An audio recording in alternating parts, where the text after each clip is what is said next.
Көлеңкелеп отыр едім көк талда, бір кішкентай маған қарай оқталды. Рұқсат сұрап жайғасты да жаныма, аға сенде мама бар ма деп қалды. Не дерімді білмей қалдым тіл жұтып, кірпігімді алдым жасқа сүңгітіп. Бір сұрақпен жылатып ап балақай, енді менің жауабымды тұр күтіп. Үндемедім, жауап қатып нетемін, халі таныс бұл кішкентай көкенің.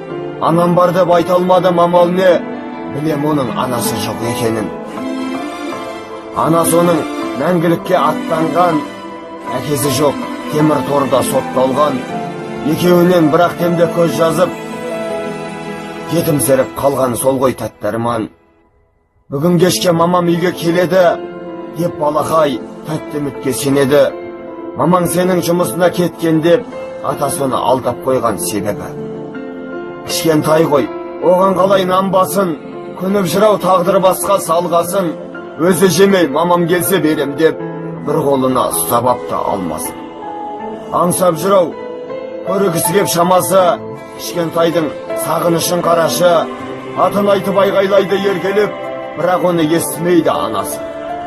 Өтсін көктем, өтсін қыс, жаз күз мейлі, байғұс бала үмітін еш үзбейді. Сәби жүрек сезіп жүрме бірдеме, әкен емес тек ананы іздейді. Үміті зор, келер ау деп ойлайды, қасыма кеп тағалаңсыз ойнайды. Әр әйелге жалт бұрылып елеңдеп, анау менің мамам ба деп қоймайды.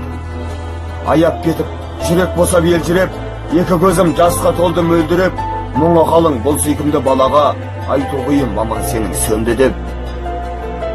Арман отын алаулатып жандырған, өмір бойы өксімеуді заң қылған, басым дейдім құдіретті анаға, баласына сөнбес үміт қалдырған.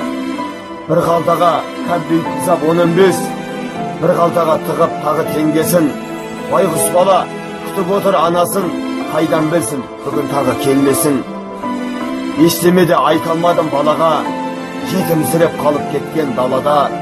Тек тағдырға қапа болдым ішімнен, кішкентайды зар қып қойған мамаға.